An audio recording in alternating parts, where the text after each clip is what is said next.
Gravação iniciada, presidente. Obrigada. Então, pessoal, boa tarde a todos. Vamos dar início à nossa sessão de julgamento de 10 de março de 2021, período da tarde, da primeira turma da terceira Câmara da segunda sessão do CAF. Presentes os conselheiros João Maurício Vital, Wesley Rocha, Kleber Ferreira Nunes Leite, Fernanda Melo Leal, Ricardo Chiavegato de Lima, Letícia Lacerda de Castro, Maurício Dauriti do Vale e Sheilares Cartacho Gomes, que votarão nessa sequência. O doutor Ricardo está substituindo o doutor Paulo, que é titular do colegiado, e permanecerá conosco durante todo o período dessa sessão de julgamento. Não há previsão de sustentação oral para agora de tarde, então a gente havia iniciado a leitura do voto, do relatório, do item 62 da pauta, Aurélio Martins do Nascimento. Houve um problema técnico em relação a vários conselheiros aqui, em relação ao JITSE. Se puder dar uma resumida, não sei se, acho que o doutor João não conseguiu ouvir grande parte do voto, do relatório. Aí, se puder dar uma resumida, Letícia, para quem não conseguiu acompanhar, e aí a gente continua. Sim, presidente. Então, a presunção de omissão de rendimento do fisco nesse auto de infração decorreu dos gastos verificados, em especial nos cartões do recorrente com a renda declarada. O recorrente, ele trouxe um recurso voluntário extenso, e, em síntese, o que ele fala, né, além da teoria que ele entende que o ônus é do fisco de provar realmente a omissão de rendimento, ele fala que não tem acréscimo patrimonial, já que o modus operandi aí nessa época era que ele, de forma contínua, em todas as competências do auto de infração, ele pegava o cartão de crédito dele, em especial de duas bandeiras, Credicar, Banco Itaú e Unicar, Unibanco, e ele aderiu a um sistema super simples de empréstimo, que é denominado Pague Contas. Então, na verdade, ele fala que ele não teve, que na verdade toda essa movimentação dele é fruto de empréstimo, desse Pague Contas. Como eu já li anteriormente, ele elabora planilhas, ele faz um recurso detido em relação a essa argumentação dele. Inclusive, no momento o auto de infração falou que houve pagamento na administradora de consórcio dele, um consórcio de imóvel, e busca saber de onde vem, e ele demonstra que esse pagamento é da utilização dessa forma de empréstimo. A liquidação foi feita por esse Pague Contas. Ele também, como eu vou sustentar agora, eu vou enfrentar isso no meu voto, ele cita multos com a sua mãe, a senhora Clarice Comino, junta também no caso as provas que ele entendem suficientes.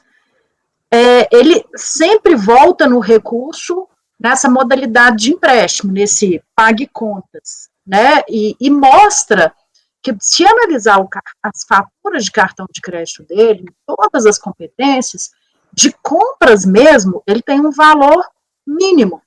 Ele citou como exemplo, por exemplo, está no item 9 do meu voto, que enquanto de compras em cards no cartão dele, ele pagou R$20 mil, para a quitação de empréstimos, ele teve um valor bem acima, bem superior a essas compras, né, que mostraria, no caso, uma disponibilidade financeira dele.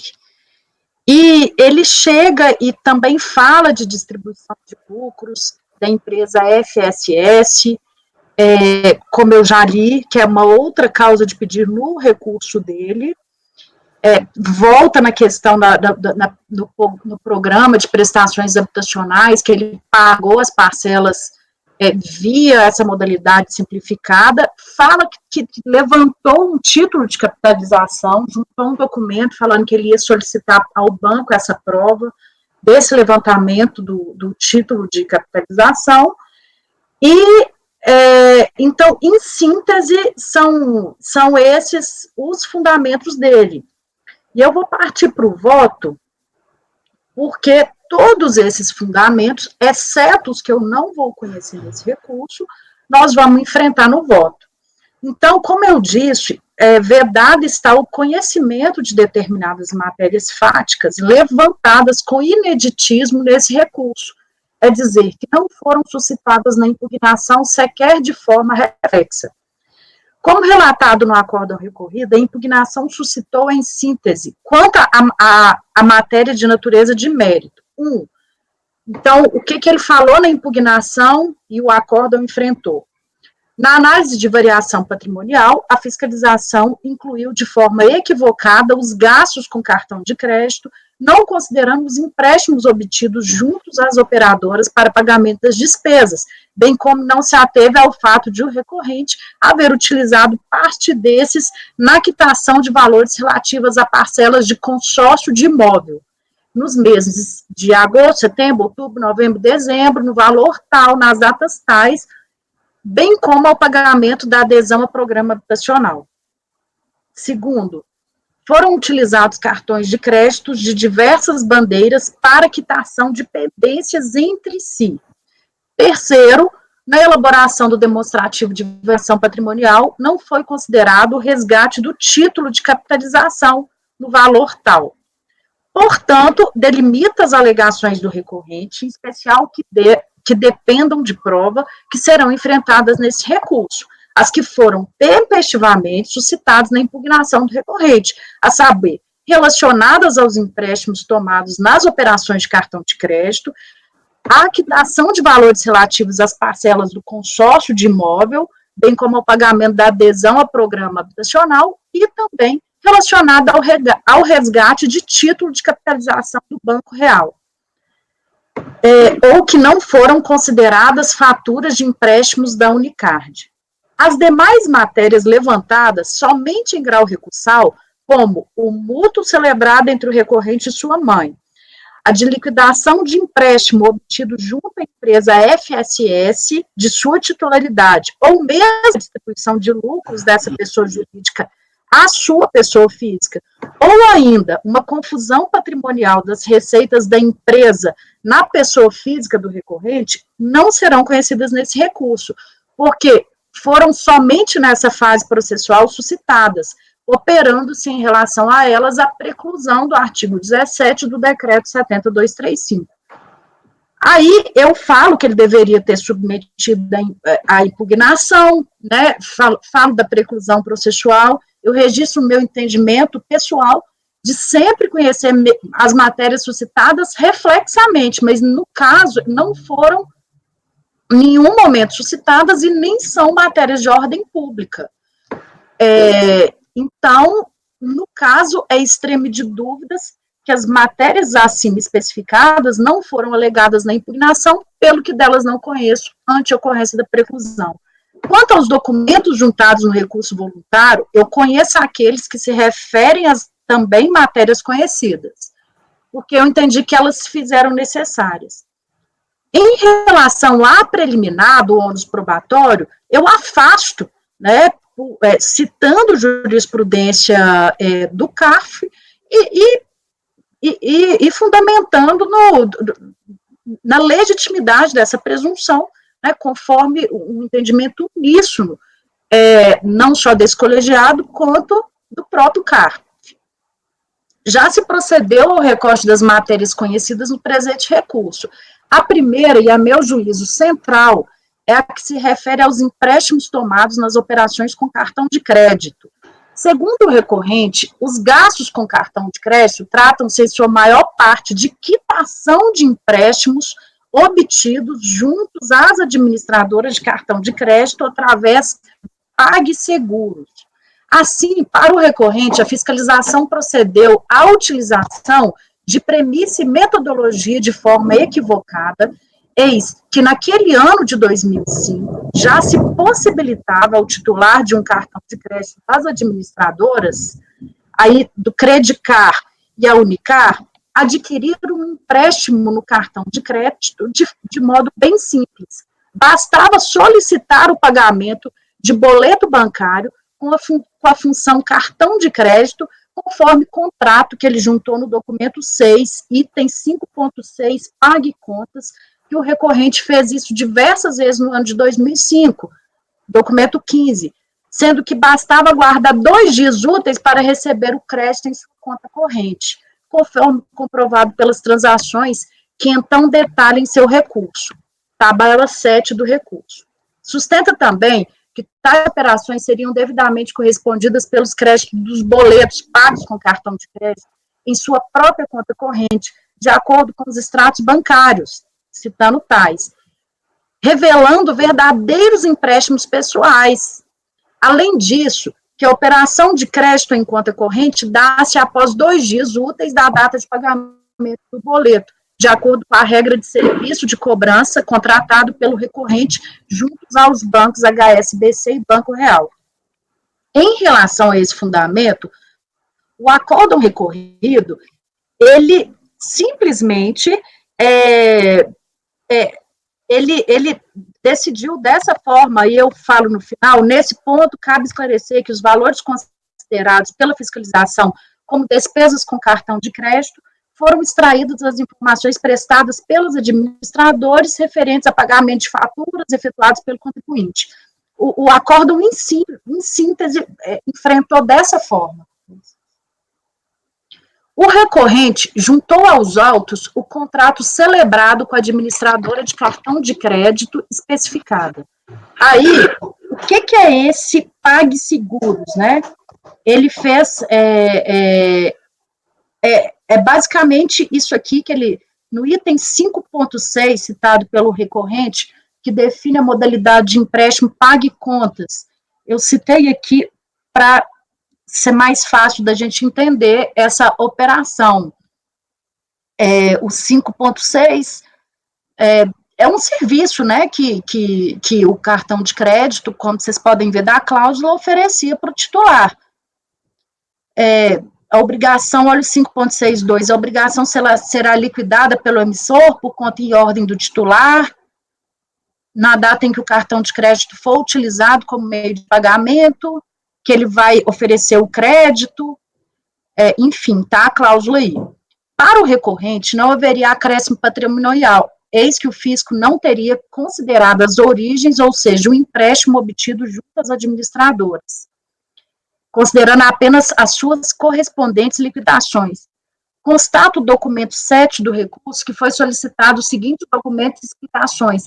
O recorrente aqui, ele buscou junto ao banco, que eu quis copiar, que os bancos informassem, trouxessem para ele toda a documentação relacionada a esse negócio jurídico de Pague Contas.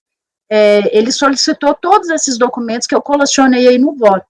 Após a apresentação do recurso, o recorrente apresentou resposta por e-mail do banco de que não dispunha mais dos documentos. O recorrente juntou planilha indicando as operações realizadas com o citado empréstimo Pague Contas. Então, é isso aqui tudo, né, que são várias descrições nas faturas, tá, é tudo pagamento de conta, e me chamou a atenção esses valores de R$3.000. Então, essa planilha dele fala o documento, as folhas, as datas, o número do cartão, descrição da fatura. Mesmo, aí vai finalmente, porque que eu estou entendendo, que mesmo se correta a interpretação do recorrente de que o pagamento dessas contas tivesse natureza de empréstimo, modalidade Pague Contas, Fato é que, em determinado momento, ocorrerá a disponibilidade econômica para pagamento dessas operações. Ora, se em determinada competência eram pagas um sem número de contas, via o intitulado Pague Contas, é certo que, para na competência seguinte ser autorizada a utilização desse empréstimo, entre aspas, o recorrente arcar com a fatura do mês anterior de seu cartão de crédito. Né? Então, enfim, de toda forma, eu não estou entendendo a origem do pagamento desses empréstimos, mesmo se eu considerá-los como empréstimos. Aliás, informo o recorrente que utilizaram seus cartões de crédito de diversas bandeiras para quitação de pendências entre si. Quanto a essa alegação, a DRJ entendeu que, em que pese a alegação, o interessado não trouxe aos autos, com a peça impugnatória, documentação bancária probante das transações decorrentes do mencionado negócio jurídico, que identifique as partes contratantes, objeto da contratação, bem como indique datas e valores concernentes. No recurso, o recorrente traz a seguinte tabela. Então, aqui é uma tabela que eu, particularmente, se eu cotejar bem a prova, eu tendo a admitir. Porque é uma tabela que eu tenho uma identidade de datas entre cartões, como se num cartão ele pagasse a fatura de outro. Né? Ele fala aqui no recurso que a fiscalização, apesar de não esclarecer a metodologia utilizada para apurar os valores listados no demonstrativo, desconsiderou nessa apuração em favor do contribuinte os seguintes pagamentos entre administradoras de cartão de crédito. Ele vai citando aí, totalizando um valor de 44 mil reais. Entendo que, bom, então, só para, daqui a pouco eu falo do que eu grifei aqui de amarelo. Quanto às demais alegações, que é a quitação de valores do consórcio de imóvel, bem como da adesão ao programa habitacional, ele fala que pagou isso na modalidade do empréstimo, né? Que aí vai, no caso, pela mesma lógica de que eu preciso saber da origem do pagamento do que ele chama de empréstimo. Todavia, conforme já mencionado anteriormente, estou na folha 12, se tais parcelas foram pagas com obtenção de empréstimo, junto aos cartões de crédito, de um lado, de outro, o recorrente teve que arcar com as faturas relacionadas a essa modalidade de empréstimo, e justamente a natureza dessa disponibilidade econômica, rendimento que fez vez ao pagamento dos empréstimos mensais, que não foi demonstrada pelo recorrente. Por fim, em relação ao resgate de título de capitalização, ele não juntou essa prova, ele falou que juntaria, não vieram aos autos até o julgamento desse recurso, nenhuma prova dessas alegações. Então, o meu encaminhamento inicial seria para negar provimento em relação a essas questões do empréstimo dele de PagSeguro, porque ele não, porque no caso, ele não apresentou a origem do pagamento desses empréstimos, correto? Eu também tenho um encaminhamento de, realmente, constando essa planilha dele, entre que uma bandeira pagou a fatura de um outro cartão, realmente cotejando isso do lançamento tributário, de realmente tirar essa duplicidade de lançamento. Eu não identifiquei, particularmente. Então, por isso que eu encaminhei esse processo para uma diligência, né, que é um outro desfecho, nesse caso, para que a unidade preparadora possa certificar dessa questão, do pagamento aí dessas duas bandeiras, entendeu, de cartão? Então, é isso.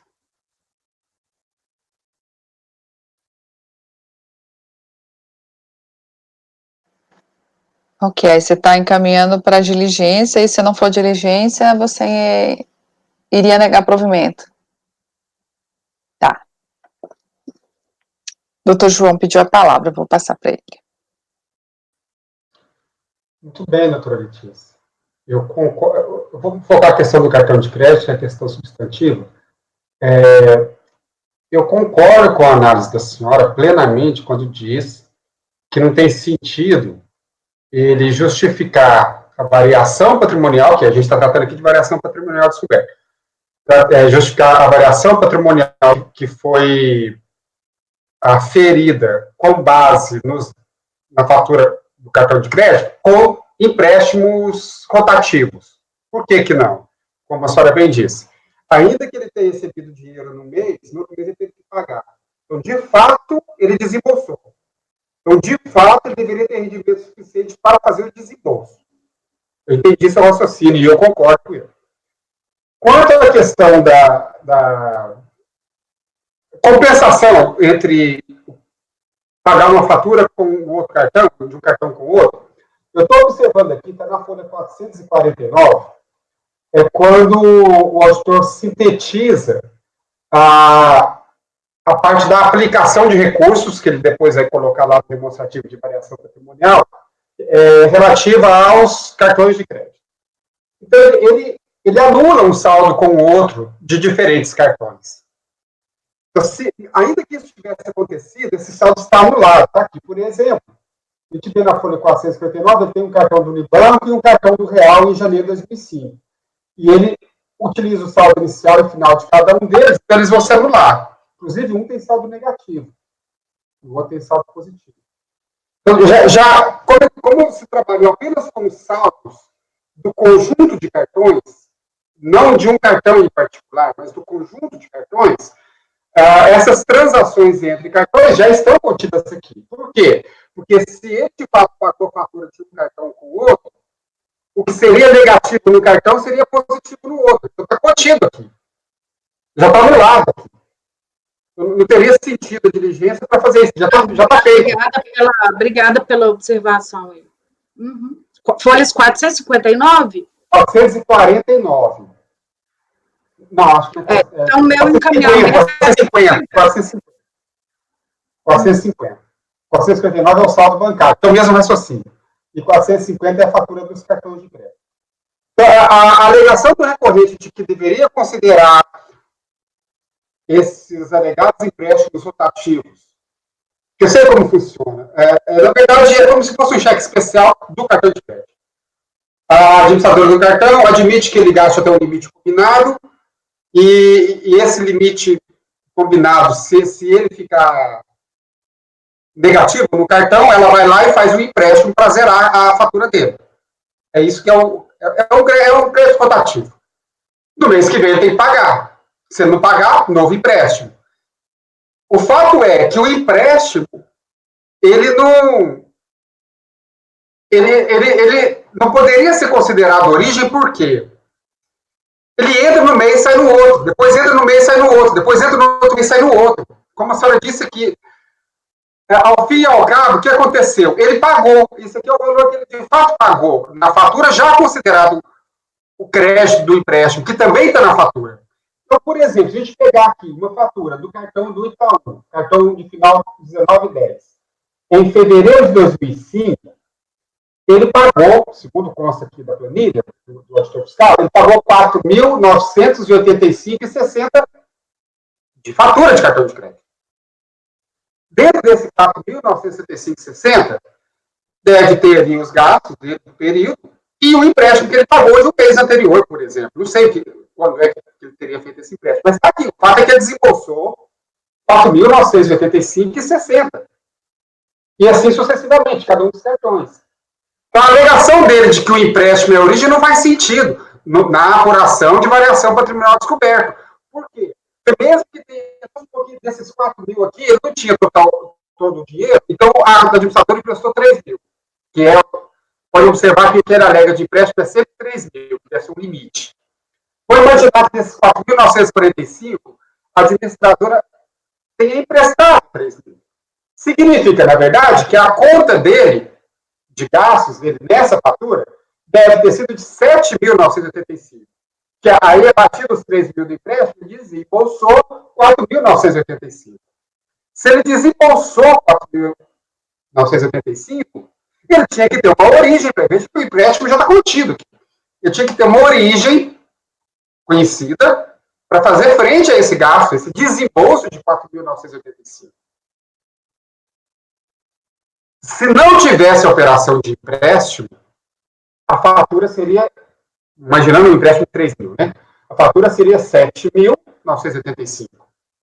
Mas como tem um empréstimo, a fatura foi de 4.985, que é o que ele desembolsou para pagar. Então, é indiferente se o que está contido nesse saldo é empréstimo a pagar, juro, gastos no cartão, gastos parcelados, isso é indiferente. O fato é que ele desembolsou 4.985 e colocando isso na planilha que está na folha 453, que é a de variação patrimonial, e confrontando com os rendimentos dele do mesmo período, vai aparecendo aí mês a mês os saldos a descoberta. Tem mês que sim, tem mês que não, né? Então, a alegação dele tem que considerar, né, entre os recursos, o empréstimo não faz o menor sentido, porque o fiscal já considerou o total que ele desembolsou para pagar a fatura. Eu não sei se a senhora entendeu o meu raciocínio. Independente do conteúdo da fatura, se era um empréstimo, se era um gasto, se era um parcelamento, se era juro, o fato é que ele desembolsou. Então ele tem que ter uma origem. Se eu somar o empréstimo e o empréstimo estiver na fatura, se eu colocar o empréstimo com recursos, na parte de recursos da variação patrimonial, e ele estiver contido na fatura lá, eu estou usando esses 3 mil, por exemplo, de empréstimo, 2 vezes. Para eu fazer esse raciocínio dele, eu teria que colocar os 3 mil lá no recurso, mas aqui na aplicação, eu colocar 7.900 e pouco. Aí sim, que daria o mesmo resultado.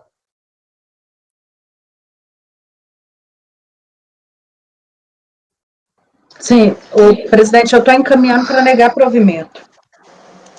Inclusive, presidente, eu gostaria de registrar que nesse processo foi juntada uma petição recentemente, uma espécie de memoriais, em que o recorrente pediu diligência na forma que ele pediu no recurso de sustentação oral, vai constar no voto, né, a sustentação oral de forma regimental tem um outro caminho a ser requerida, por isso que sequer foi apreciado quando da juntada, né, bastava o recorrente solicitar internamente ao CARF para fazer a sustentação oral. Só deixar isso registrado na sessão.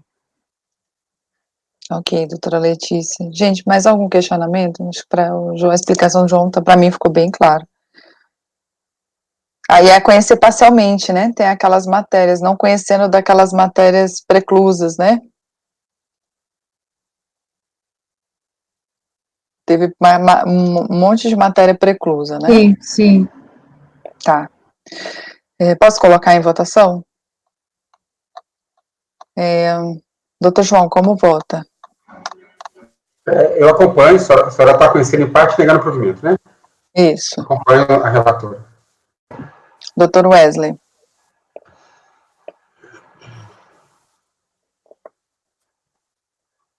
Doutor Wesley?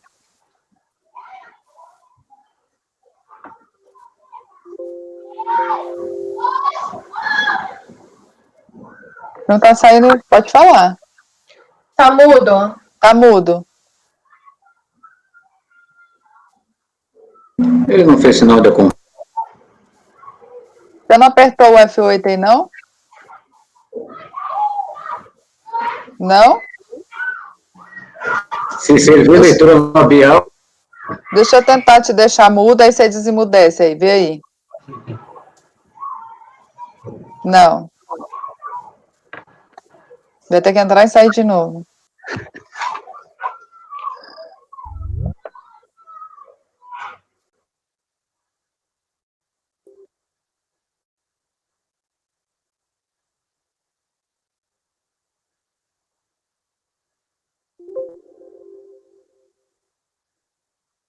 A gente escuta um barulhinho seu, não é volume não, Wesley?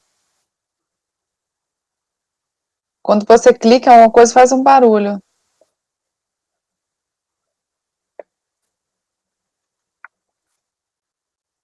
Não escutamos. Você tem algum fone aí?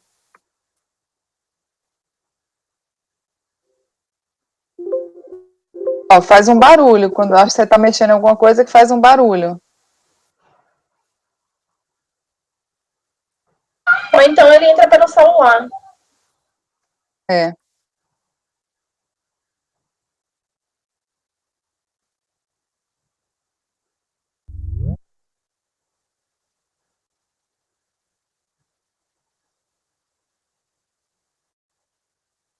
Deve ser alguma coisa no F8 dele, ele vai ter que reiniciar a máquina. Não. Você vai ter que reiniciar a sua máquina. Tem como você entrar no celular só para voltar nesse processo? Aí, enquanto isso, você vai reiniciando. Agora que a internet dele tá boa.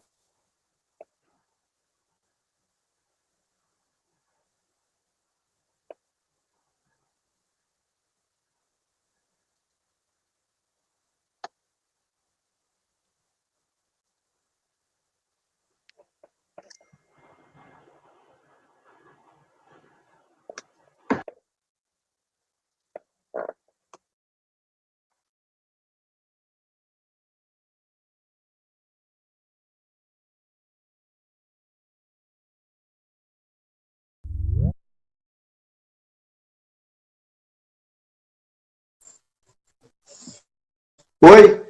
Agora escutamos. Ah, finalmente. Que estranho, tá tudo ligado, que normal. Bom, eu acompanho, eu ouvi todo o voto e acompanhei toda a sessão desse voto aqui. Ok, Eu vou tentar reiniciar o computador enquanto isso. ok. Doutor Kleber. Acompanho. Doutora Fernanda. Acompanha a relatora. Doutor Ricardo. Acompanho integralmente a relatora. Doutor Maurício. Acompanho a relatora. Eu também acompanho. Então, item 62, acordam os membros do colegiado, por unanimidade de votos, em conhecer parcialmente do recurso, não conhecendo as matérias preclusas, para, na parte conhecida, negar-lhe provimento. Temos os processos que saíram em vista, e tem os do Kleber. Os do Kleber tem, que são de agora de tarde. Acho que de repente a gente vai para os do Kleber e vai para os de vista, né? Apesar de que a prioridade é a vista. Wesley, você está aí? Dá para? Você prefere reiniciar o computador para entrar nos de vista? Vamos tocando, daí se eu tiver algum problema eu aviso, tô reiniciando o computador já. Tá, então antes de ir para os do Kleber, eu queria para os que saíram em vista, que foi o 76 e depois o 92. O 76 é um processo de relatoria da... Ah, não, mas o 76 não, é de agora de tarde, tá, certo. É um processo do Rodolfo Roberto Eikert Júnior, é a relatoria da doutora Fernanda. Ele saiu em vista para a conselheira Letícia, a relatora votou por conhecer do recurso, rejeitar as preliminares, afastar a decadência, no mérito dar-lhe provimento parcial, para desqualificar a multa de ofício de 150% para 75%. Esse foi aquele que a gente retificou a ata, né? A votação foi iniciada pelo conhecimento, então, iniciada a votação pelo conhecimento, acompanharam a relatora os conselheiros Paulo, Wesley, Kleber, Mônica. E aí a doutora Letícia pediu vista do processo. Então, a gente vai terminar de votar o conhecimento depois que a doutora Fernanda... Ficou faltando colher o voto da Letícia e do Maurício, que estava na sessão passada, em relação ao conhecimento, e aí a gente vota o mérito com a nova composição, correto? Então, eu vou passar... Fernanda, você pode fazer uma leitura, de repente resumir, porque teve mudança do colegiado, né? Posso. Eu vou tentar fazer um resumão, e na dúvida, vocês me tiram dúvida. Mas, basicamente, é o seguinte, principalmente o João, que não estava aqui, mas você é meu professor e mestre nesse assunto. Omissão de depósito, omissão de rendimentos por depósito bancário, nesse caso, João, é o seguinte, ele e a mãe dele, eles tinham, eu não estou nem lendo o relatório, porque eu li e lembro, eles tinham negócios, tá? Eles eram sócios de empresa, uma 18 quilates e outra Baia Relógio Quilates. E eles eram sócios, ele e a mãe dessas empresas. E o que acontece é que tinham vários depósitos que ele recebia na conta dele, como pessoa física. Em tese, depósitos de pagamentos de joias compradas e tal, que também, em tese, ele repassaria para pagamento de fornecedor, certo? E aí, o que acontece? Ele junta, ele está no recurso voluntário, também na divulgação.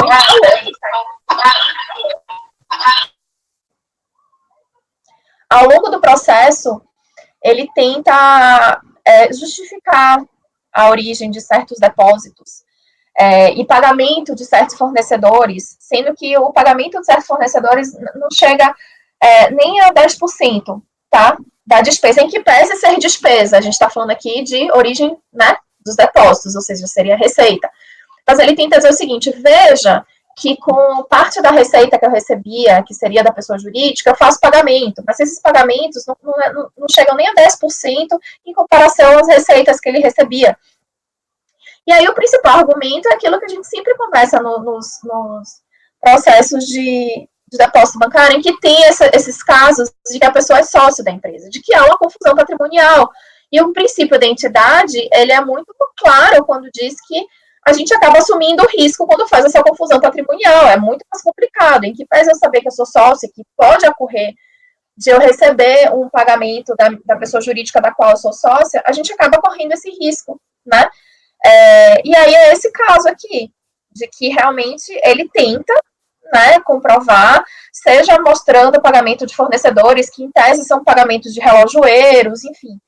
Ele tenta comprovar de certas despesas que ele fazia em nome da pessoa jurídica a qual ele era sócio junto com a mãe, e tenta mostrar que ele fez transferência de um cheque, mas assim, também são transferências de que assim, ele recebe um valor de 20 mil, por exemplo, e dias depois ele faz uma transferência, às vezes pode ser que seja no valor de 20, mas às vezes é de 6, entendeu? É isso. Então, por isso eu neguei provimento ao recurso voluntário.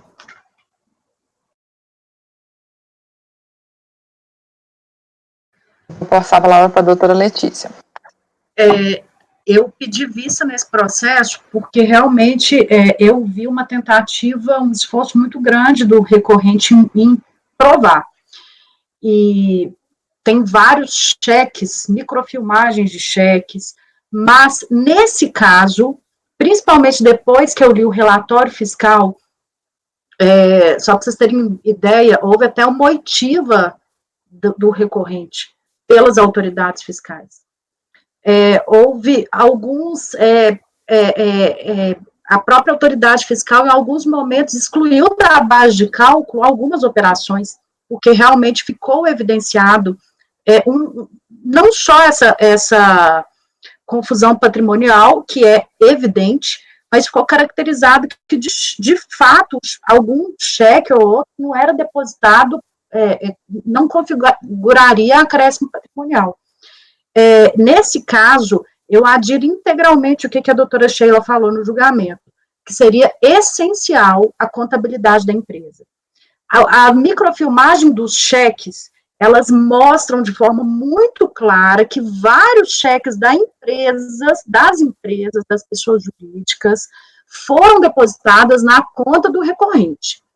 Só que, para que isso não configure renda dele, seja por distribuição de lucro, seja por receber qualquer título da empresa, isso era essencial, livros fiscais idôneos, formatados de acordo com a legislação comercial, para provar que realmente esses valores já foram indicados em livros específicos e mais tributados.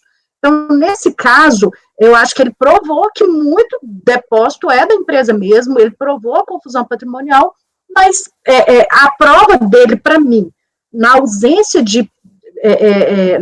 dos livros fiscais, a prova dele, para mim, é de que ele recebeu um rendimento da empresa.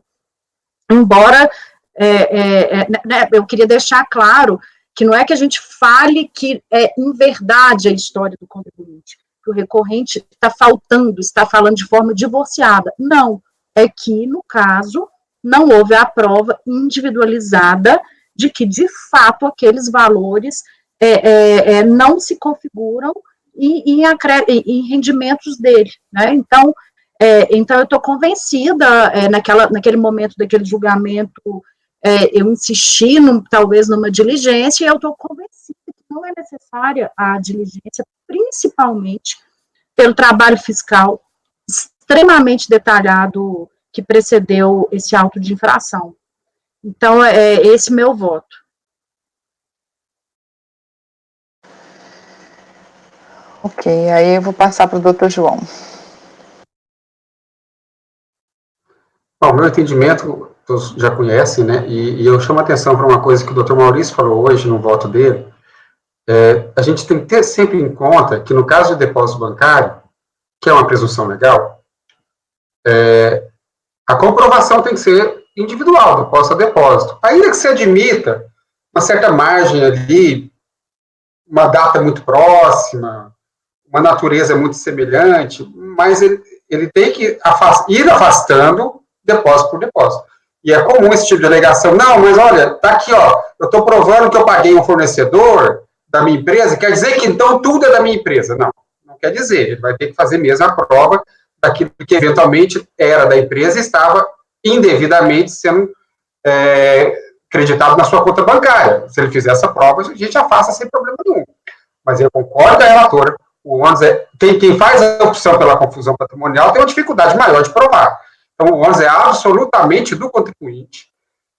Seria muito mais fácil se ele mantivesse uma conta bancária da empresa, mas ele escolheu não ter a conta bancária da empresa, então ele vai ter que separar, de algum modo, e comprovar para o fisco o que é da empresa e o que é dele, para afastar a presunção legal. Como disse o doutor Maurício hoje, é fazer isso depósito a depósito, não a tese. Olha, isso aqui é tudo da minha fazenda, isso aqui é tudo do meu comércio, isso aqui é tudo precatórios que eu recebi porque eu sou advogado. Não, não é. Ele vai ter que ir afastando caso a caso. Ok. Mais algum questionamento? Então, diga, doutor Ricardo. Estou vendo aqui o número de votos e quem já votou.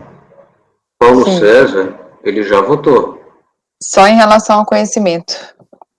Esse é aquele caso que a gente iniciou a sessão retificando a ata, que eles promoveram a alteração em relação ao que está na gravação e o que eu escrevi na pauta anotada. Esse processo só foi julgado em relação ao conhecimento, certo. E parou o julgamento na Letícia, que pediu vista, que nem proferiu o voto. Então, a gente retomaria... Não, porque... Associar as duas coisas não foi fácil. Não, é porque foi no início, foi de ontem, né? E aí eu vou fazer a votação para terminar a votação do conhecimento, aí eu abro em relação a rejeitar as preliminares, afastar a decadência e dar-lhe provimento parcial para desqualificar a multa de 150 para 75. Aí a gente julga essa parte que ficou faltando. O conhecimento foi integral. Certo? Poxa, eu só então queria fazer uma pergunta, só para esclarecer agora, depois não tem que esclarecer depois da votação do conhecimento, que é com relação à qualificação da multa. Qual foi o fundamento da qualificação, doutora Fernanda? Então, eu não abri o processo. Então, João, é porque, na verdade, esse é aquele caso de que, assim, não tem uma justificativa para qualificar o que colocou 150% é porque aduz que ele teve a intenção de... É aquela aplicação da súmula, João. Foi apenas o fato de existir a omissão. Isso. Aí tá assunto, tá certo. De existir a omissão que ele quis alasar o fisco, mas assim... Não tem a comprovação de fraude, de nada, né? Não, ele qualificou só por essa confusão patrimonial aí. Então, por isso que eu apliquei a súmula e reduzi. Que ele não justificou os depósitos. É o típico caso da aplicação daquela súmula do... Ok? Mais algum questionamento? Então, eu vou continuar a votação do conhecimento. A relatora votou por conhecer integralmente do recurso, o processo tinha saído em vista, então faltou a Letícia, o Maurício e eu votarem em relação ao conhecimento. Então, doutora Letícia. Acompanho. Doutor Maurício. Acompanho. Eu também acompanho. Em relação às demais questões do recurso, a relatora votou por rejeitar as preliminares, afastar a decadência e, no mérito, dar-lhe provimento parcial para desqualificar a multa de ofício de 150% para 75%. Aí eu vou colocar em votação, doutor João. Ele pediu a desqualificação da multa, doutora Fernanda? Eu acompanho. Doutor Wesley? Não saiu.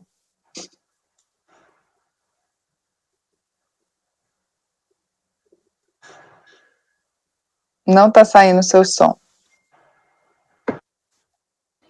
Não tem nada plugado aí, não, Wesley, que não está externando o som, porque seu microfone realmente está desligado, está ligado.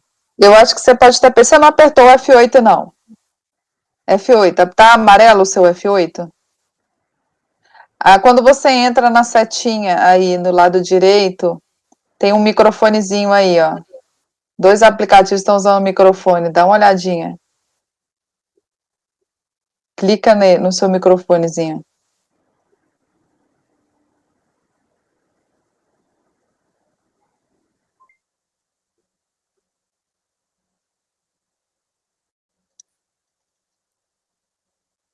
Vai abrir uma tela de configurações aí. Permitir que os aplicativos acessem seu microfone. Tem que estar ativado.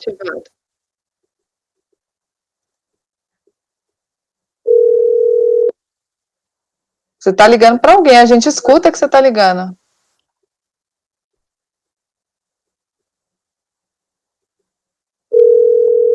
Ó, eu estou ouvindo uma ligação.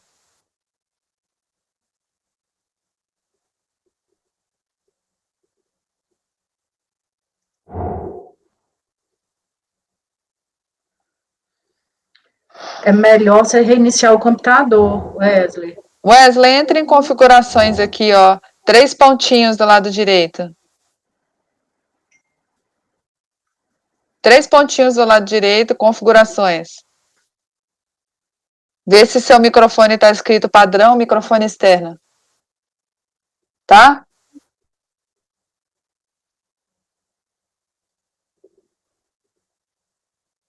Então, não sei o que pode ser. Aí você vai ter que ficar pelo celular.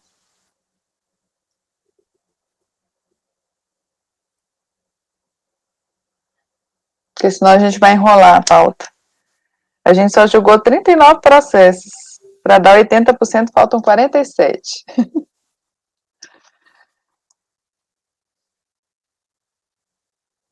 Não está dando certo.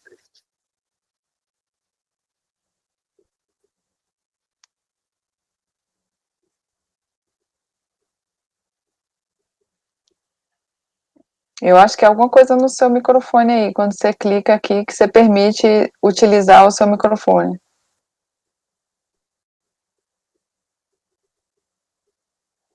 Oi. Vai dar microfonia. Eu não sei porque que dá microfonia, se não sai sua voz. Eu acompanho esse voto. Eu vou tentar ver o que consigo aqui. Se eu intervir em algum momento, eu estou tentando fazer testes, por isso que faz um barulho de chamada. Tá. Vamos lá. Então, doutor Kleber. Acompanha. Doutora Fernanda. É a relatora. Você é a relatora. Gente, desculpa. Doutor Ricardo. Eu O acompanho. negócio do Wesley me desconcentrou. Doutora Letícia. Acompanho. Doutor Maurício. Acompanha. Eu também acompanho. Então, acordo os membros do colegiado, por unanimidade de votos, em conhecer do recurso, rejeitar as preliminares, afastar a decadência, no mérito, dar-lhe provimento parcial, para desqualificar a multa de ofício de 150% para 75%. Só ressaltando, eu tenho que registrar essa mudança do colegiado no dispositivo, não tem, João? Só para confirmar. Eu coloquei assim, em razão de mudança do colegiado em virtude da vista, pelo processo sair em vista, votaram no conhecimento os relatores Paulo, Wesley, Kleber, Mônica, Letícia, Maurício e Sheila. Eu não sei se eu preciso registrar isso. Não, não precisa. Não, né? Não, o que você poderia fazer se tivesse concluído o conhecimento. Ah, porque o Paulo votou, né? O Paulo não está aqui. Por isso tá que eu certo. estou colocando. Tá certo. Aí eu coloquei em relação às preliminares decadência e mérito, votados os relatores João Maurício, Wesley, Kleber, Ricardo. Em sessão do dia tal, votaram pelo conhecimento. Tá. Né?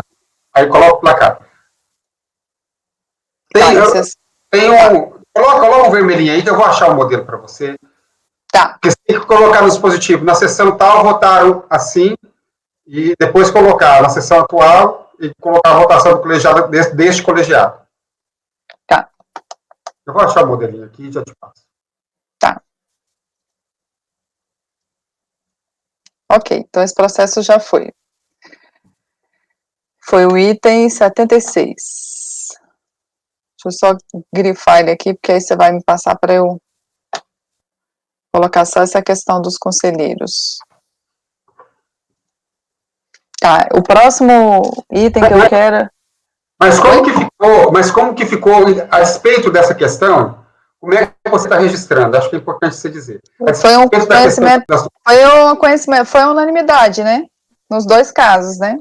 Então, acordo dos membros do colegiado, por unanimidade de votos, em conhecer do recurso, rejeitar as preliminares, afastar a decadência e, no mérito, dar-lhe provimento parcial para desqualificar a multa de ofício de 150% para 75%.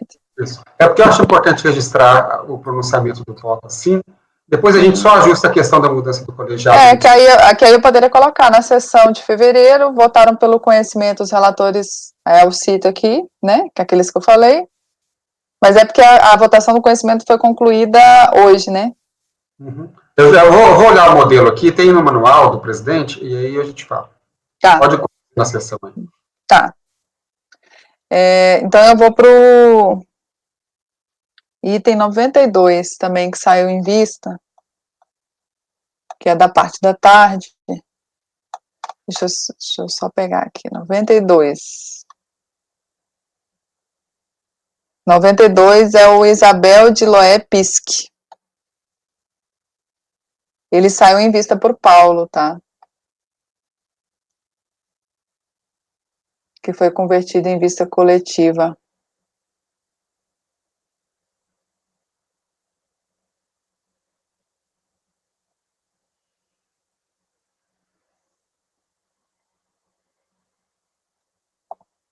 Esse processo é de relatoria do Wesley. E o Wesley está sem conseguir falar. Vamos fazer outro processo enquanto isso, então? Então vamos para o do Kleber. Os do Kleber. Kleber, vamos para os seus aqui. É o item 71. A gente faz os do Kleber. Vamos passar a minha relatoria de agora. Eu acho que esse que saiu ele saiu com vista para quem tu falaste? Para o Paulo. Que foi convertido em vista coletiva, na verdade, ele... Não, ele não foi convertido em vista coletiva, é aquele que a gente retificou. Lembra que tu disse que era para a gente dar uma olhadinha no vídeo? É esse processo aí, tá? Sim. Então é o seguinte, se der para a gente deixar para daqui a pouco, eu estou tentando arrumar o áudio aqui, eu não estou conseguindo. Tá, então a gente vai para o do Kleber. A gente vai para o 71. 71.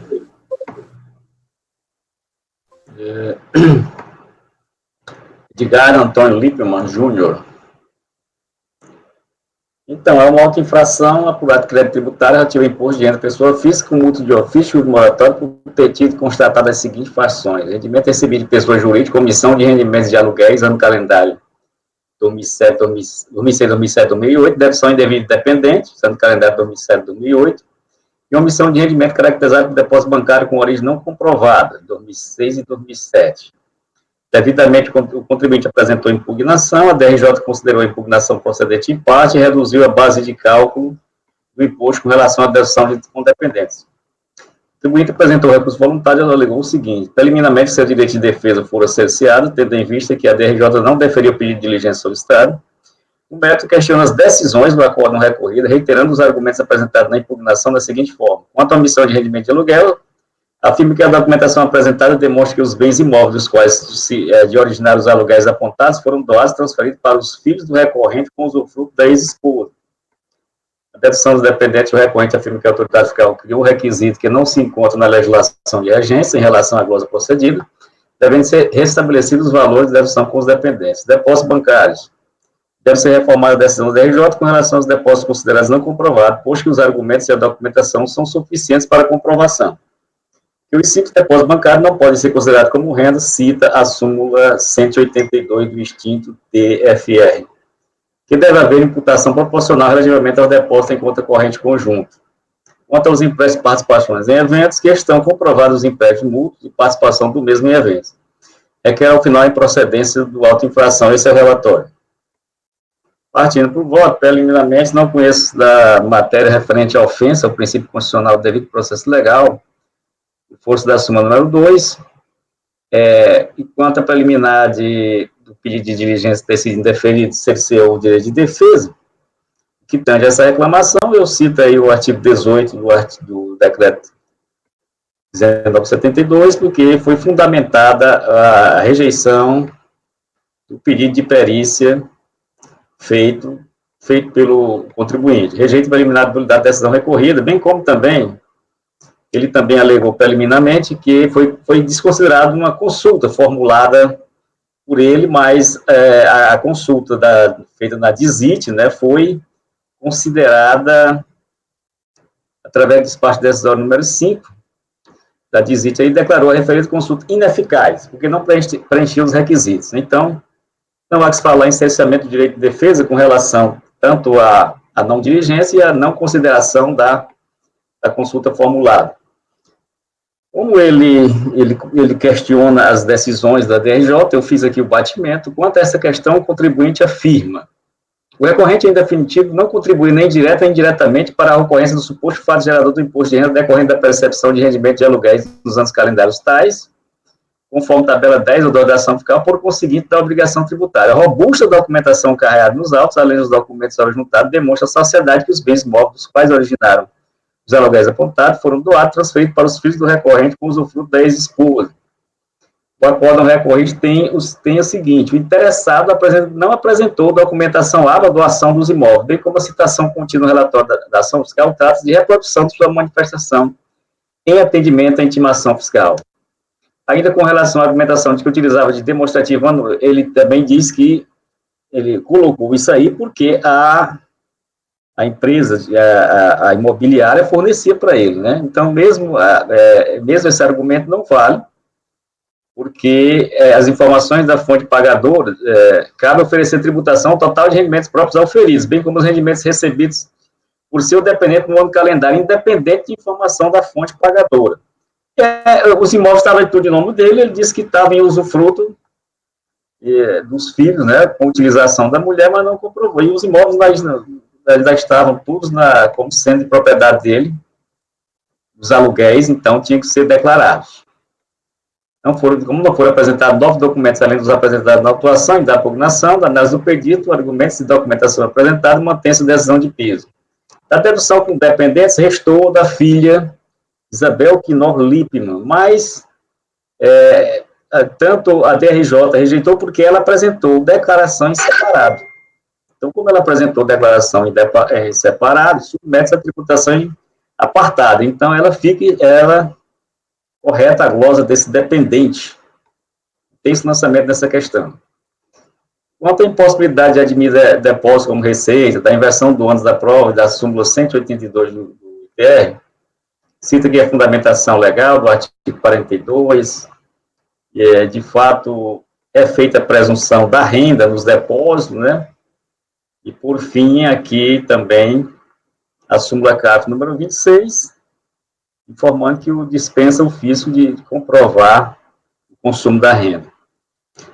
Quanto à falta de imputação da cara titular das contas conjuntas, quanto a esta matéria, informamos que os valores referentes aos depósitos bancários de origem não comprovada já foram lançados imputados proporcionalmente ao número de titulares das respectivas contas, conforme informa o fiscal autuante no relatório da ação fiscal. Na folha 16, ele informa.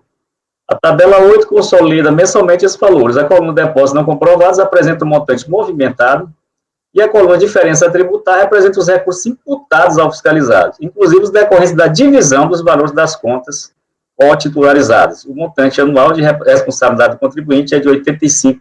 Então, o fiscal já fez essa divisão, né? Então, não precisa, já fez a imputação proporcional de cada titular das contas. Quanto aos empréstimos, eu não coloquei só a manifestação da DRJ, eu coloquei parcialmente, errei aqui, só coloquei as súmulas colocadas pela DRJ, mas na realidade ele não apresentou, estou aqui com o voto da DRJ aberto, ele não apresentou, ele apenas alegou que, como era empréstimo entre familiares, havia aquela informalidade, né? Não há necessidade de... Não tem nenhum documento, por causa da informalidade, não tem a confiança, tudo, né?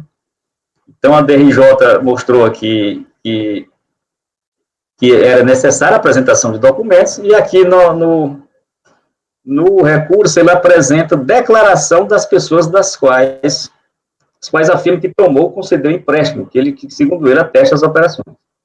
Então, no entanto, o conjunto probatório, essa declaração das pessoas, né, e a alegação dele que se trata de empréstimos informais da pessoa não é suficiente para comprovar o fato de empréstimo mútuo e os valores devem ser mantidos no lançamento, o valor dos mútuos, né. Participações em eventos também, ele alega que participava de eventos e realmente ele traz aos autos recibos de onde ele fez as palestras e tal, mas nenhuma bate com... Ele não consegue comprovar nenhum desses valores, por exemplo, um valor de 1.500 por uma participação mas não consta esse valor em nenhum dos extratos bancários analisados, né? Um valor que, feita essa conciliação, para comprovar efetivamente que entrou na conta dele aquele valor, e assim ser excluído. Então, mantém-se referente a essa matéria. Então, do exposto, eu voto por conhecer parcialmente do recurso, não conhecendo das alegações de constitucionalidade, rejeitar as preliminares e, no mérito, por negar provimento ao recurso.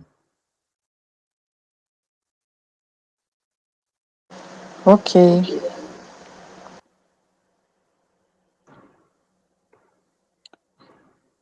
Alguém tem algum questionamento? Eu vou colocar em votação, então. Doutor João. Ah, não, Ricardo. Diga, Ricardo. Doutor Kleber, é só uma questão. Aqui em relação à ementa, se eu pegasse o acórdão, eu não saberia que se tratava de depósito, se tratava de aumento patrimonial. O senhor colocou PAF e colocou na versão... Está muito pobre a ementa aqui, não é? Eu vou alterar. Desculpe. Vou colocar mais. Não. Geralmente eu faço essa coisa agora porque a presidente me indagou uma vez num voto que eu já estava preparando e ela mostrou. Eu sempre, quando eu vou formalizar, eu dou uma nova olhada. Mas foi bom você avisar aqui. A presidente devolve as emendas erradas. Então, posso colocar em votação? Doutor João. Eu acompanho. Doutor Wesley. Não. Doutor Wesley, você tem algum fone de ouvido para a gente fazer um teste? Então ele entra pelo celular, melhor, né? Não, mas ele podia colocar um fone, né, para fazer um teste, porque aí ele fica com o fone no... De todas as formas possíveis aqui, peço colaboração e paciência comigo também, porque realmente tentei com fone de ouvido... Você tentou e nem com o fone deu? Nem o fone deu? Eu estou tentando de tudo aqui. Não, mas estou falando tentar o fone no notebook, tu tentou ou não? No notebook? Já coloquei aqui, tentei tudo, não consegui. Não sei se vocês estão me ouvindo plenamente, mas Minha voz está chegando depois aí. Eu já entrei em contato com o pessoal da informática, estou esperando eles me ajudarem aqui. Mas eu ouvi todo o voto e eu concordo com o voto. Ok, obrigada. Doutora Fernanda. Acompanho o relator. Doutor Ricardo. Acompanho integralmente o relator. Doutora Letícia. Acompanho. Doutor Maurício. Também acompanho. Eu também acompanho. Então, item 71, Edgar Antônio, acorda os membros do colegiado, por unanimidade de votos, em conhecer parcialmente do recurso, não conhecendo as alegações de inconstitucionalidade, na parte conhecida rejeitar as preliminares e no mérito negar-lhe provimento. O 72 também do Kleber. Jair Borges de Queiroz. Jair Borges de Queiroz. Então, acho que aqui a emenda está melhor um pouco. Trata-se de auto de infração relativa ao imposto de renda da pessoa física, no calendário 2005, onde é exigido crédito tributário referente ao imposto, multa proporcional e juros de modo, tendo sido constituída a razão de ter sido apurada a omissão de rendimentos caracterizada pela falta de comprovação da origem dos recursos creditados em contas bancárias de titularidade do autuado. Ele apresentou impugnação aí. A DRJ considerou a impugnação procedente em parte. O contribuinte apresentou recurso voluntário, alegando o seguinte: cerceamento do seu direito de defesa, em virtude de não haver sido entregue a cópia dos documentos e planilhas que embasaram a autuação. Situação essa que viola os princípios constitucionais do contraditório e da ampla defesa. Nesse sentido, transcreve doutrina e jurisprudência. Quebra do sigilo bancário sem autorização do Poder Judiciário, que diz respeito aos incisos tais da Constituição. Descumprimento da Lei 7.713 pelo fisco por não serem considerados como origem de recursos rendimentos tributáveis, não tributáveis e exclusivamente na fonte, percebidos mês a mês pelo contribuinte. Na ocorrência do fato gerador, em virtude de que os depósitos bancários não são fato gerador do imposto ou não caracterizar a disponibilidade econômica de renda e proventos à luz do artigo 43 do Código Tributário Nacional. E o ônus da prova recai sobre o fisco, que houve erro de apuração da base de cálculo do tributo. Depois de citar a doutrina acerca da verdade material ou real, conclui da seguinte forma: com base em tais doutrinas, pode-se afirmar que no processo administrativo não se aplica, como ocorre no processo civil, o princípio da verdade ficta, mas sim o princípio da verdade material ou real. Nesse sentido, pode-se notar de forma clara e inequívoca que não ocorreu o fato gerador da aplicação tributária, não havendo, por isso, justa causa para o lançamento, já que a fiscalização não considerou as alegações feitas pela hora recursante. Foi esse o relatório. Então, o recurso é tempestivo. Não conheço das questões relacionadas à violação dos princípios constitucionais do contraditório e da ampla defesa, por força da súmula CARF número 2. E para as questões seguintes, tendo em vista as razões apresentadas no presente recurso, e as apresentadas ao tempo da impugnação, por concordância, adota o voto da decisão de piso transcrevendo abaixo, da omissão de rendimentos caracterizados por depósito bancário. Ele defende o entendimento de que os depósitos bancários não são fatos geradores do imposto. Isso aqui já está bem à luz do artigo 43 do Código Tributário Nacional. Isso aqui está bem visto, o artigo 42 já foi bem analisado aqui. Desse modo, deve o contribuinte demonstrar que o numerário acreditado em sua conta corrente não é renda tributável, e não logrando êxito em fazê-lo, tem o fisco autorização legal para considerar ocorrido o fato gerador do imposto. Então, essa alegação de que não é renda, não prospera, não deve ser considerada renda dos depósitos bancários.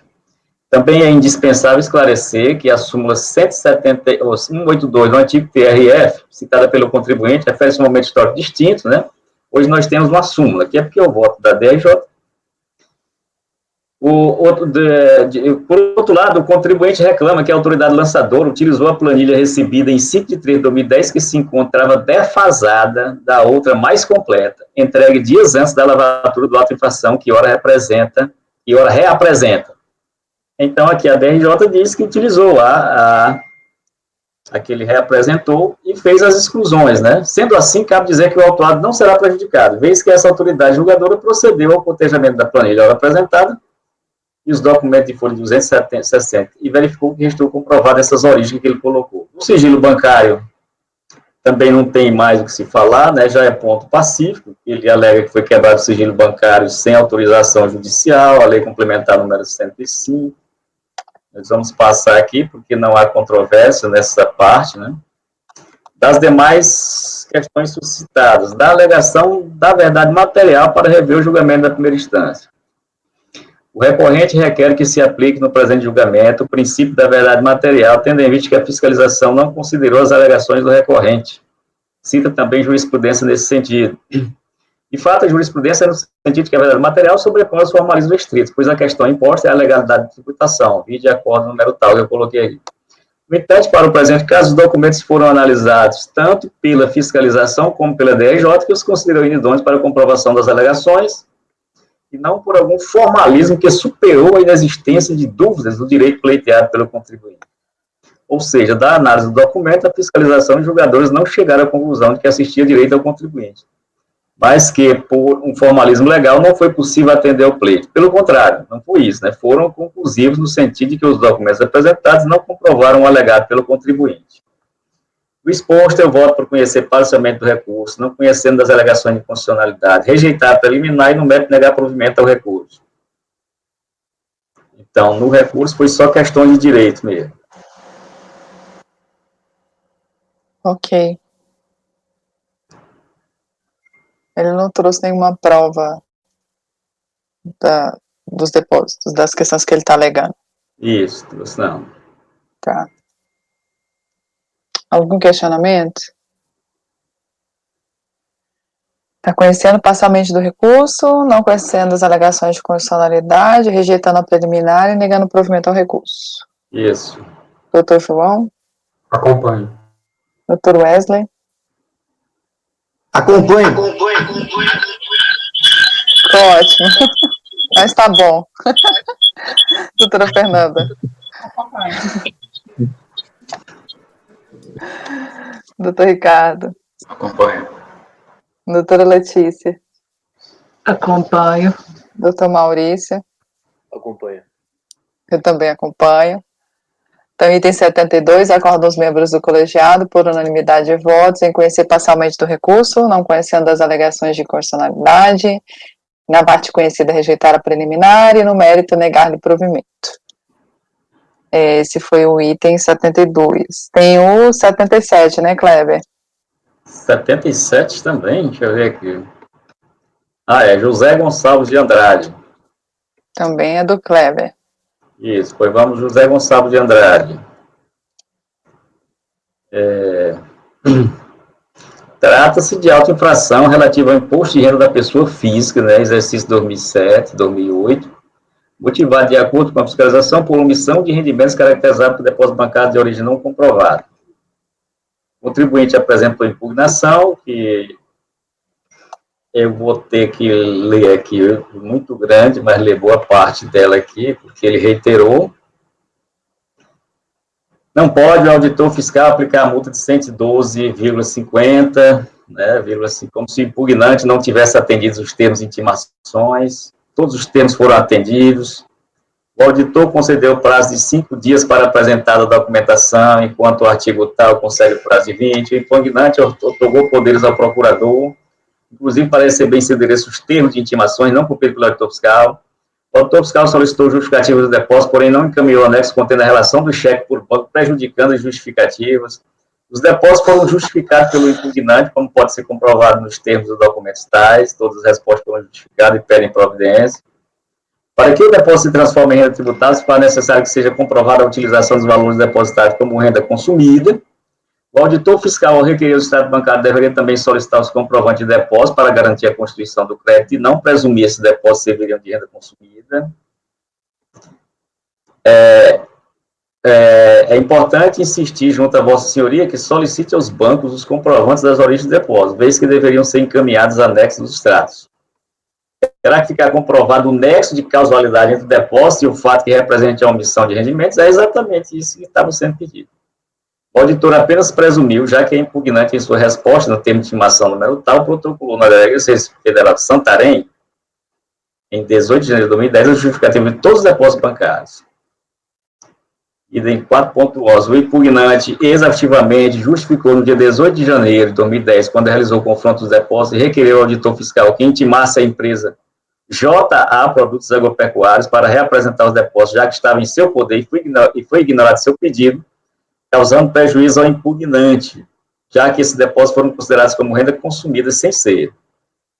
O impugnante repede os quadros demonstrativos, justificando as origens do depósito bancário, requerendo que seja o processo baixado em diligência, para que seja intimada a referida empresa para justificar que analise os quadros, já que o auditor fiscal não submeteu aos confrontos, demonstrando falta de interesse de agir, vez que não se pronunciou a respeito dos quadros demonstrativos, e no termo de verificação fiscal, relatório de encerramento da fiscalização, não contestou os quadros demonstrativos de empréstimo transferidos à empresa JA Produtos Agropecuários.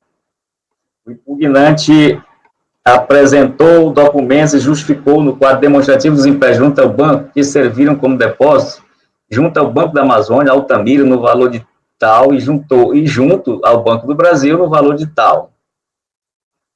Valores depositados pela empresa J Agropecuários, depositados em conta corrente do requerente nas seguintes datas, apresentam a planilha de folhas número 40, contendo os campos depósito, banco e data, transferência em contas correntes para manter o negócio e arcar com as obrigações de sua atividade, o requerente precisou realizar diversas operações entre os bancos, tais como saque, desconto de cheque, transações rolantes que não poderiam ser desconsideradas pelo auditor, o que ocasionou a duplicidade de créditos a comprovar, já que se retirava de um banco e depositava em outro, visando a administração do negócio. Apresenta as planilhas tais, né, que afirma conter crédito do Banco Bradesco, oriundo do Banco do Brasil e da Amazônia, que afirma conter crédito do Banco da Amazônia, oriundo do Banco do Brasil e Bradesco, e que afirma conter crédito do Banco do Brasil, oriundos do Banco da Amazônia e Bradesco, em que afirma tratar os valores dos rendimentos depositados na venda de gado. O recorrente ofereceu os valores à tributação em sua declaração de imposto de renda no ano 2006 e 2007, porém não foram considerados pelo auditor. Nobres julgadores, o auditor fiscal desconsiderou todas as informações apresentadas, porém não glosou, mesmo apresentando todas as notificadas à venda de gado. A visão do auditor fiscal compromete a realidade material dos fatos, vez que os valores declarados foram extraídos da nota fiscal de venda. É importante ressaltar que os valores das notas fiscais com os valores dos depósitos não vão coincidir, uma vez que os valores das notas fiscais são emitidos pela pauta, e os depósitos são enviados conforme a necessidade do comprador, ou seja, o comprador às vezes deposita certa quantia à vista e outras vezes manda 30%, 40%, 50% do valor, nunca coincidindo os valores. Existem compradores que, para garantir a compra, depositam de 10 a 30 dias com antecedência, e às vezes pagam com 30 dias. Dificilmente vai haver coincidência de valores entre as notas fiscais e depósitos. Quanto aos empréstimos bancários, os bancos liberam por parte e não em sua totalidade. Os documentos dos empréstimos foram apresentados. Bastava o auditor fiscal requerer a solicitação dos bancos para comprovar. O auditor foi provocado pelo impugnante a entrar em contato com os bancos para comprovar os depósitos e a forma de liberação, o auditor silenciou, causando prejuízo ao impugnante, já que mesmo apresentando os contratos de empréstimo, os valores depositados não foram considerados, sendo assim tributados como renda consumida quando os valores foram empréstimos. Quanto aos valores de responsabilidade da empresa em epígrafe, né, JA Produtos Agropecuários, o impugnante foi sócio da mesma, ficando seu irmão em seu lugar, e ajudou o impugnante emprestando os valores que eram pagos por ocasião do lucro nas atividades de gado. O valor do auto de infração em face ao exposto é um verdadeiro confisco. Houve afronta ao princípio da impessoalidade de que trata o artigo 37 da Constituição Federal. Requer a nulidade do presente auto de infração e da total improcedência. A DRJ, agora já foi julgado pela DRJ, né, considerou a impugnação procedente em parte, reduzindo a multa aplicada de 112 para 75 e mantendo o valor do principal cobrado. Conformado, o contribuinte apresentou recurso voluntário com as seguintes alegações. O recorrente foi prejudicado quanto às omissões do pedido, visto que as provas defendem de terceiros e documentalmente apresentado nos autos processos, onde o recorrente comprova que os valores depositados na conta corrente do recorrente, todos foram justificados na impugnação, porém ignorados. Afirma que houve omissão do julgamento dos seguintes itens. Não diligenciou, né, o auditor junto ao Banco da Amazônia para saber dos empréstimos esse ano de direito de defesa. Que é ilegal a quebra do sigilo bancário sem ordem judicial. Não apresentou os comprovantes de depósito bancário para saber quem for, isso aqui é o auditor, né? Não apresentou os comprovantes de depósito bancário para saber quem foram os responsáveis. Autuou por extrato bancário para simples conferência.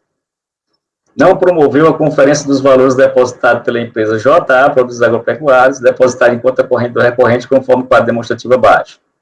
não examinou nos extratos de conta corrente para simples conferência as transferências entre conta corrente do recorrente, conforme quadro demonstrativo. Não examinou e não confrontou as notas fiscais na venda de gado com os depósitos, conforme quadro demonstrativo. Ao final, ele requer que o processo seja baixado em diligência para intimar os terceiros identificados para esclarecer as origens do depósito, que seja decretada a preclusão por ter ultrapassado o prazo de 360 dias, como determina o artigo 24 da Lei 11.491, 941, que sejam confrontados os valores das transferências entre contas correntes do recorrente, que sejam confrontados os depósitos da empresa JA Produtos Agropecuários, EPP, na conta corrente do recorrente, uma vez que o recorrente é sócio da empresa, que seja baixado o processo em diligência para intimar o Banco da Amazônia a comprovar os empréstimos, que seja julgada ilegal a quebra de sigilo bancário sem judicial, que o auditor fiscal apresente os comprovantes de depósitos bancários para saber quem foram os responsáveis, já que o extrato bancário serve apenas como simples conferência, que sejam confrontadas as notas fiscais de venda de gado com os depósitos conforme quadro demonstrativo, que seja considerada a decisão do Supremo Tribunal Federal que já decidiu pela inconstitucionalidade da quebra de sigilo bancário sem ordem judicial, que seja reduzida a multa de 75 para 20, conforme decisão anexa.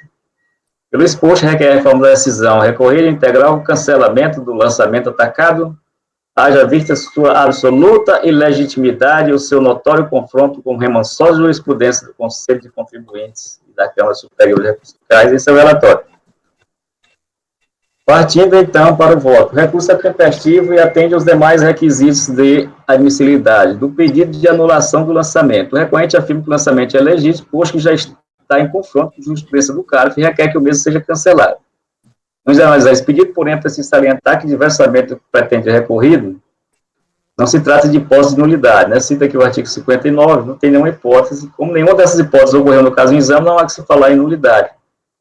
No mérito, cumpre novamente trazer uma legislação que serviu de base ao lançamento, no artigo 42 da Lei 9.430, de acordo com o dispositivo supra, basta o ofício demonstrar a existência de depósito bancário de origem aprovada, para que se presuma até prova em contrário a ocorrência de omissão de rendimentos. Trata-se de uma presunção legal, tipo juros tanto, tal. Então, pelo meu entender, o contribuinte queria que o fiscal produzisse as provas para ele, né? Mas aqui, o ônus da prova era dele. O contribuinte foi intimado e, com os seus argumentos, não esclareceu ou comprovou os depósitos. Com isso, operou-se a presunção de que trata o artigo 42. Não há que se falar em nulidade ou ilegitimidade do lançamento. O recorrente argumenta também que houve omissão no julgamento da DRJ referentemente às diligências, conferências e confrontos entre documentos. Ora, a DRJ decidiu que os argumentos e documentos apresentados diante dos fatos não comprovam os mesmos. Portanto, invertido o ônus da prova e o recorrente não tendo apresentado documentos hábeis e idôneos para comprovar o alegado, operou-se a presunção de omissão de rendimentos. Abaixo eu reproduzi a decisão de PISA, a qual eu concordei, aí no ponto 41, é o contribuinte que deve comprovar a origem do depósito solicitado, e não a fiscalização. Você viu que ele pediu que a fiscalização fizesse isso, entre o depósito e o fato que represente omissão de rendimentos, como aduz o impugnante. Portanto, essa questão aí ele tentou inverter o ônus da prova, né, para que o fiscal provasse, nada disso comprovou. Quanto ao prazo da Lei 11.457, o recorrente alega que a DRJ estipulou o prazo de 360 dias do artigo 24 da Lei 11.457 para proferir decisão administrativa, caso a emissão do acordo. Por essa razão, o auto deve ser cancelado. Não assiste razão ao recorrente, tendo em vista que a norma do artigo 24 da Lei 11.457, a obrigatoriedade de ser proferida decisão administrativa no prazo de mais de 360 dias, a contar do protocolo de petições, defesas ou recursos, é meramente programática, não havendo combinação de qualquer sanção em decorrência de seus cumprimentos. Esclareça-se ainda que o prazo de prescrição só tem iniciado a sua contagem a partir da decisão definitiva do processo administrativo fiscal. Vale dizer que, enquanto não resolver o litígio, nenhum prazo de caducidade acha em curso. Esse entendimento de reposição simulada nesse conselho não se aplica até a expressão intercorrente no processo administrativo fiscal. Quanto à alegação de que o seu sigilo bancário foi quebrado de forma ilegal, não se conhece da matéria, pois que não foi suscitada na impugnação, portanto, matéria preclusa. Também aqui não se acata a pretensão de reduzir a multa para o percentual de 20%, pois apontada uma omissão de rendimento, a multa a ser aplicada é aquela regulada pelo artigo 44, primeiro da Lei 9.430, e a multa de 75% sobre o imposto lançado.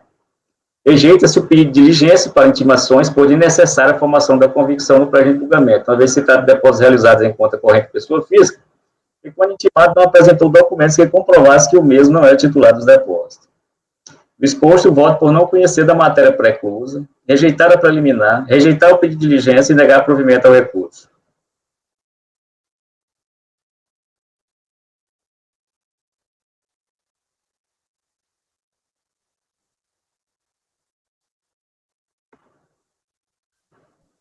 Ok.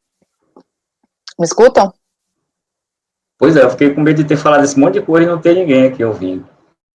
Não, eu estava ouvindo. Eu caí, mas eu já tinha lido o voto. Alguém tem algum questionamento? Ricardo? Doutor Kleber, não é questionamento, é só troca de ideias. Seria interessante citar a súmula de que as intimações são feitas na pessoa do interessado, porque aqui o representante falou que queria ter recebido as intimações, não falou? Falou. Não passando, nada que seja imprescindível. Estou entendendo. Porque quando Sim, é importante, sim. Você tá tem uma súmula, né? Tem a súmula mesmo, né? Eu vou botar isso aí. Tem a súmula mesmo. Tem a súmula. Valeu. Mas isso não altera o voto. Eu vou colocar no voto, não altera a conclusão, né? Não. Não altera, não. Eu tô na internet do meu celular, porque parece que a internet da minha casa caiu. Então, tá dando umas travadas aí? Vocês me escutam? Estamos escutando bem. Tá. Então, eu vou colocar em votação, então. Doutor João, como vota? Acompanho. Doutor Wesley? Acompanho. Doutora Fernanda? Acompanho o relator. Doutor Ricardo? Acompanho o relator. Doutora Letícia? Acompanho. Doutor Maurício? Também acompanho. Eu também acompanho. Então, item 77, José Gonçalves de Andrade. Acordam os membros do colegiado, por unanimidade de votos, em conhecer parcialmente do recurso, não conhecendo da matéria preclusa, e na parte conhecida rejeitar a preliminar, indeferir o pedido de diligência e, no mérito, negar-lhe provimento. Isso. Tá. Eu vou voltar para a pauta da manhã, vou seguir aqui. Depois do intervalo a gente vê se o Wesley resolveu o problema do microfone. Nós vamos pegar intervalo? Vocês querem fazer um intervalo agora, às 3 horas? Sim. Para mim seria bom, porque a minha internet do celular, eu tô na internet do celular, eu queria ver se eu dou uma desligada aqui para ver se volta. Eu também vou tentar reiniciar tudo aqui também. Pode ser? Quanto tempo? 10 minutos? 10 minutos. A gente retoma às 15h20, pode ser? Pode ser. Mas segura só um pouquinho aí. Depois para. Vou interromper a gravação.